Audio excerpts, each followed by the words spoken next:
Welcome to Dance to Heal. I'm your host, Jenny C. Cohen. Join me as I share stories of how dance and movement can bring healing in a way that is safe and tailored to your life. I'm a cancer survivor, mother of two, and an award-winning performer who found that movement was vital to my recovery. I created Dance to Heal Wellness and also authored the best-selling book, Outside in Recovery, Dancing My Way Back to Myself After Breast Cancer. I will bring new techniques to help you on your dance journey and healing path. Are you ready to move? Dance to Heal starts now. There's been a movement towards people being much more connected with their bodies. It's now understood by science that there is a secondary brain in your heart and your gut, that your body is this extremely efficient system between brain and the body, mind and matter, that is communicating back and forth about the status of how you are physically doing. Do you regularly check in with your body? So if you're working out, are you taking time to ask your body, am I getting enough rest? Is my hydration enough? Do you have a system of communication with your body where you're listening when it asks you for things? How often do you ignore what your body needs in order to push through something that you in your mind thinks you have to do? Barring an emergency situation, you're about to get hit by an ongoing bus. You're walking on a dark alley and you perceive danger. That's if you were present enough to perceive danger. Barring life-threatening situations, are you tuning into your body every day to listen to its needs so that in this living for longevity relationship, you are maximizing your health? I want to propose some techniques so you can increase the communication between your mind and your body. Here we go. Number one, muscle testing. Those of you who know about it, you may have heard about how you can do muscle testing with food products.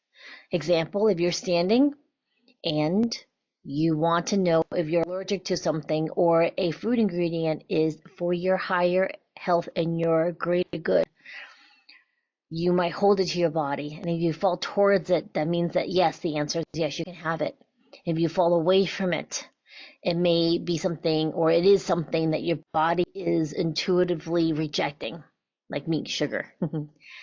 I like to teach my clients a muscle testing where they use their own body. So I'm going to show you what I do. This is my non-dominant hand, my left. You may be seeing it has your right side, but this is my left side, and you're welcome to do this exercise with me.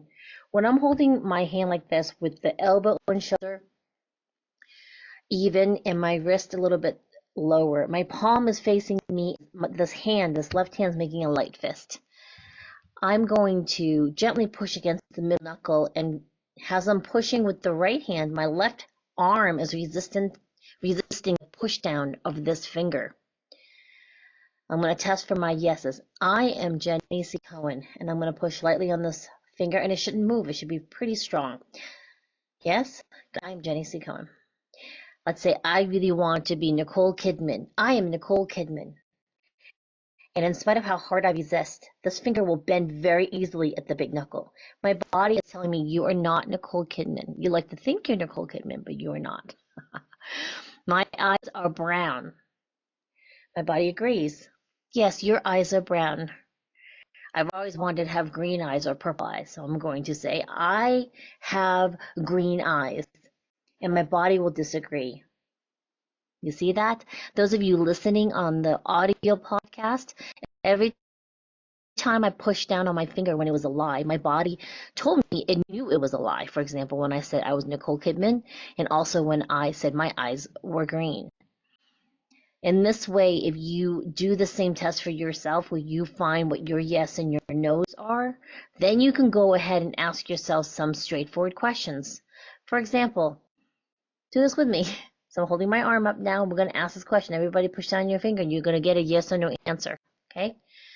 I am sleeping enough. in my body. I know I'm not sleeping enough. I've been taking care of some foster kittens, and I drew the short straw of that 6 a.m. feeding.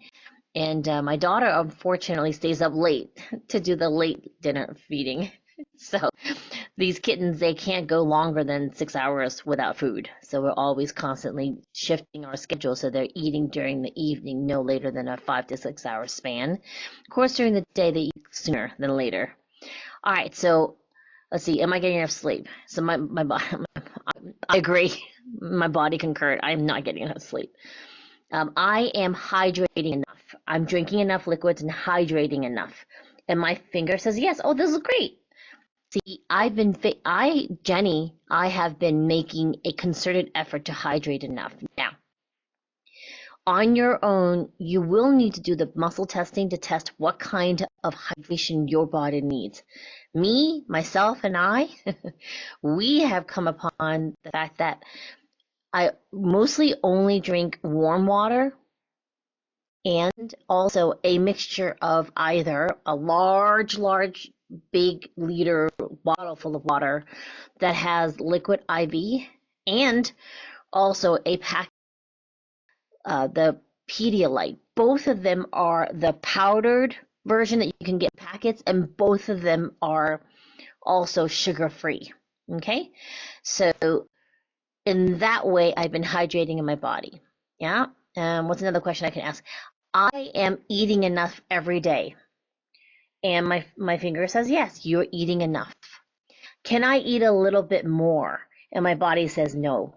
So some clarification, I am now 56 and my body chemistry has shifted a lot because I've gone into menopause since I started chemotherapy back when I was 45. So has my body has shifted into a menopausal type of body, my food needs have shifted, I've noticed. Okay, so you can also make a list of questions and ask your body that the same thing, yes or no. Okay, second way of being in touch, mind and body. I often work with my clients around the knowledge base that we've discovered. And everyone who studies biology, I studied biology when I was going through my occupational therapy, my master's degree at Boston University Surgeon College. And it was widely understood, even though we know a lot about the brain, we've only really understand about 10 to 15% of the brain, right? So we have so much knowledge, even more data coming out. And even still, we're only cracking about, I'm being, I think, generous when I say 15%. That we understand 15% of how the human brain works. There's still a huge proponent, an aspect of the brain we don't know. Okay, so one of the ways that the field of neurolinguistic programming, some people think it's very, very woo-woo, and that's okay if you feel so. I want you to also understand that the field of NLP actually arose from the scientific field of kinesiology, which understands that the body has knowledge. Okay, so science has proven that the body has knowledge and the body carries memories, especially even genetic memories in our DNA that's passed down from generation to generation. So I hope you can understand what I'm referring to regarding that. So in terms of the conscious and the subconscious, there is a correlation between that and that uncharted other 85% of the brain. When we're speaking to our subconscious, there is an understanding that even now, the part of you that's conscious and listening to this message, this show with me, and the part of me that's here consciously recording it to you, this part of us is only 15-20% of our conscious. There's another 85% of us, honestly 90%, we're only 10% conscious. Subconscious is 90% of us in the background categorizing the hundreds and thousands of bits of information happening to us at every single second and putting into organized systems to help us survive and stay safe. These systems, a lot of it was formed when we were children, okay? And so at the same time, our mind is incredibly incredibly powerful. It also is limited in that until you're aware, you may have subconscious programming that's running the show. It will keep you locked in behaviors that will not be the best for your body. All right, so why am I going this whole long explanation? I want to give you a journaling technique that was introduced by my therapist, and often there is an actual theory or school that's affiliated with it. Soul cards, you can look that up in on Amazon. They sell these amazing art activities that you do, and then you do a journaling exercise. And I've taken that portion of the journaling exercise and I've given it to my clients, and it's been wildly successful for them to speak to their subconscious through the journaling. Okay. So if you are right hand dominant, you would ask a question in your right hand. And then to speak to yourself, your most strongest, powerful self, your subconscious, you would put that pen in your left hand and answer your question. For example, if I wanted to know about a program, I would write a question such as, is this program for my highest and best good for me to enroll in this program now? Take the pen and put in my left hand because I'm right hand dominant, and I would answer with my left hand. And my left hand, I would let it just free form, write whatever answers it wants to. Granted, the writing is really messy when you first start this endeavor. Over time, it does become very, very clear. As that non-dominant hand gets more and more comfortable, it's as if as your subconscious understands you're listening more and more, the legibility usually will increase. And the feedback in this exercise for my clients, even my children, it's really been quite incredible the depth of insight a person will receive when they ask themselves this question. So similar to the artist's way, where people will freestyle journal, it's usually with their dominant hand. I'm asking you to flip back and forth between your dominant hand and your non-dominant hand to speak to your conscious and your subconscious, unconscious self. Yes, I really love this second method I'm discussing with you. The only caveat, I think, is to be aware which hand you're really dominant in. Some of us are ambidextrous, and you may have to do the muscle testing from the first exercise to figure out which hand should be your dominant hand and which hand should be your non-dominant hand to speak to your subconscious. And there's one last thing I want you to be aware of. So I am 56 years young at the time of this recording. My dream, right, is that this series becomes so popular that there'll be years later and this will still be pertinent to you. When I was born, 1968, in Taipei, Taiwan, back in those days, it was extremely bad luck for a child to be left-handed, naturally left-handed. So because it was not good luck for me to be left-handed, I was forced to be right-handed. That caused quite some confusion. I know that it was to eventually bring me to where I am now, where I can be ambidextrous in certain things. Just be aware that if you had that type of childhood, even if you don't remember it, you may want to do a muscle test with your body. Am I naturally left-handed? Am I naturally right-handed? Am I ambidextrous? Ask your body those questions to see. Yeah, let me show it to you right now. So my listening audience, I'm going to do that muscle test from the first exercise, and I'm going to ask myself, am I naturally left-handed? Oh, the answer was yes. I pushed that on here.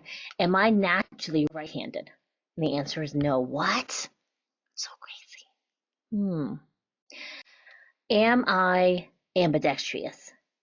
Oh, and the answer is yes. So that's really interesting. So basically, I was naturally left-handed.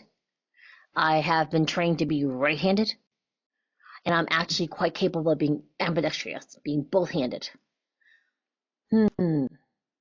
Is this something that I need to explore more about? And the answer is yes. My body wants me to explore more about that. Isn't that interesting?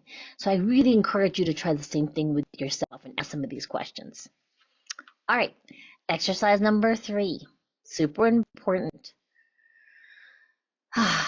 So this is an exercise I often talk about on social media and in my talks when I'm on stage, and I'm going to review it with you now.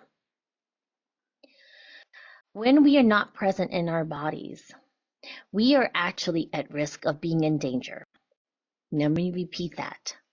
When you are not present in your body, you can miss signs of when you need to be aware to keep yourself out of danger.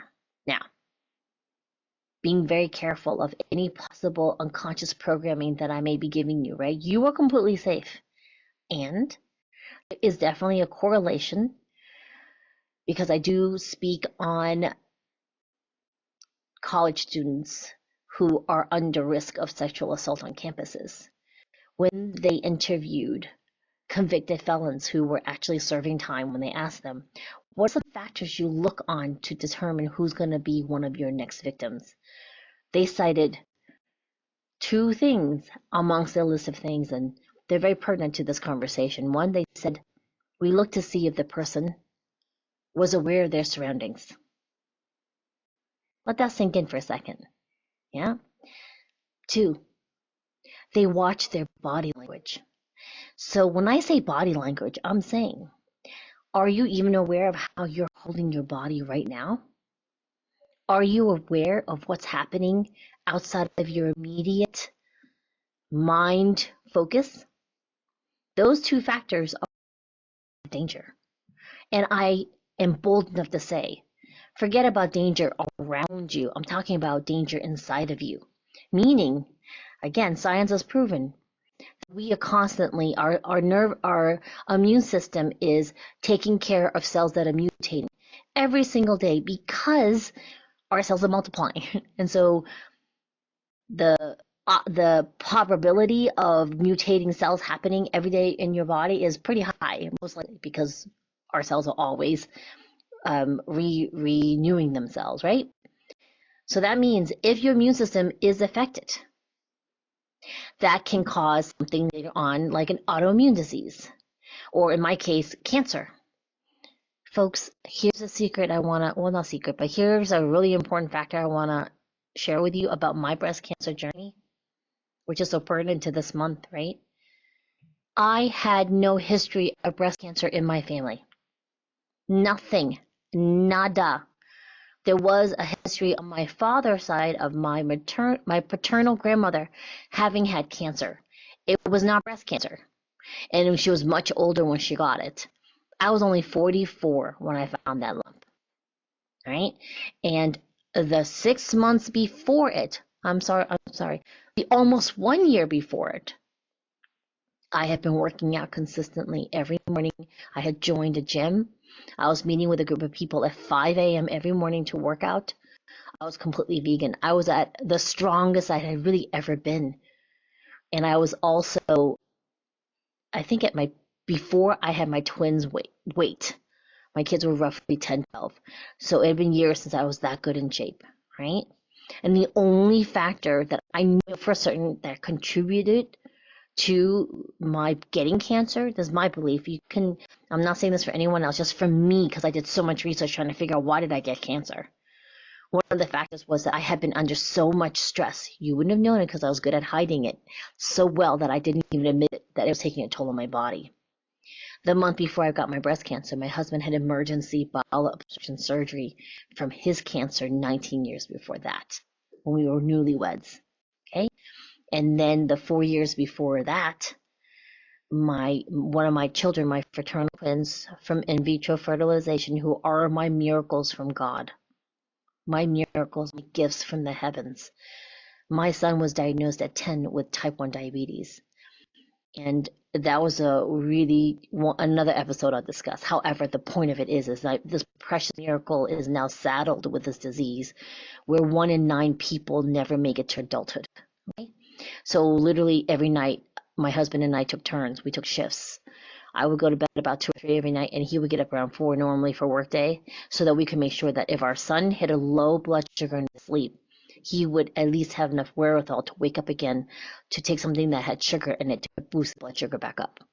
And because he was also an elite athlete at the time, and he had rebound lows. This stress tipped my own immune system over. So when something mutated, I just couldn't, I didn't even see any of the signs. And I ended up having triple positive breast cancer.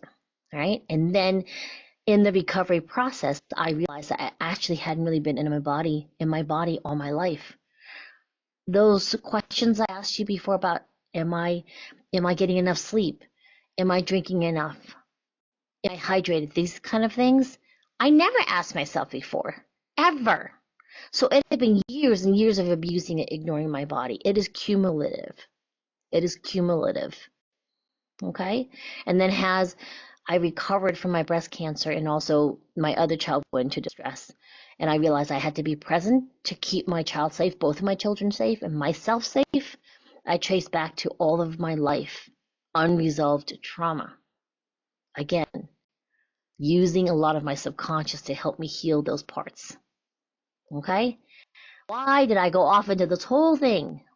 Listen, being present means this outside of your body mastery, so that you can focus on the inside and then go back and forth, outside to inside, the outside, the inside. Hence why I have a program now called Outside in Mastery. Okay? How can you do this? Again, similar to 1 and 2, both of them are free. You ready? All you gotta do is tune into your 5 senses, breath work, and move. If you do this every day, it will increase the communication between your mind and your body. So let's try this. And then I promise I'll let you go, at least until next week. Here we go. Tune into your sense of smell. And now listen, if you are having difficulty smelling anything, like I always have a handy dandy cup of Earl Grey tea, which my YouTube video, people get to see my cool mug. I'm gonna show you the peekaboo fish in there. Yeah, you have to go to the YouTube video for this. I'm gonna take a sip. Taste and smell. That's your 2 senses. Sense number 3, hearing. You're gonna hear my voice and also tune into the sounds in your surroundings. 4, your sense of touch, or what's touching your feet. If you're seated, is your butt cheeks in your seat. The feeling of your clothing on your body. The feeling of letting your clothing feel you. The glasses on your face if you wear them. Beautiful. And the last thing is going to be vision. Now here's the thing. We often will shut down all of our other senses to just focus on vision. How do I know? Because you're watching this video. Or you're watching this video. You're watching this video either on your computer or your phone. Right? We're very visually stimulated. It's easy. So in terms of just doing this direct gaze, you're going to tune into your peripheral vision, meaning your eye gaze is going to be forward and slightly up and very soft. So we're not up in the ceiling like the rolling up to the ball of your head. You just, wherever your eye gaze is front, you're going to lift it up a couple inches and then you're going to periphery. Meaning without your eyes opening, you're going to see everything to the sides. Like wiggle your fingers around and you should be able to see it completely. Not in the screen, but all the way around. Like I can see it all the way. And then open it as if you can see all the way behind to your back. Smell, taste, hearing, sensation, vision. Inhale for me. Exhale. Feel again. Smell, taste, hearing. La la la la la. Oh, goodness, you got to hear me sing. Feeling of your feet on the floor, in your seat. Vision, peripheral vision. Inhale. 1, 2, 3. And exhale. 4, 3, 2, 1. Beautiful. Come back to me. Do you feel pretty centered? Yeah? All right. So these 3 techniques are going to be ways for you to continue keeping your mind and body connected so that you are in communication with your body. And you're going to remember to go and get your mammogram checks if you're eligible for that, okay? And also do your monthly palpations of your breast tissue, yeah? And you next week we're going to go into kind of like the process of what I recommend you do should you start to feel any nerves about the actual going to get a mammogram. I'm going to give you all some tidbits, okay? Don't delay to make that appointment. Do it now so that next week you can start getting ready for it. All right? All right. Thanks for watching. We'll see you next time. Bye-bye. Thanks for listening to Dance to Heal with Jenny C. Cohen. Come back next time to hear stories of recovery through movement and learn more ways that you can move your body. To work with me and continue your journey, visit OutsideInRecovery.com. Are you ready to move?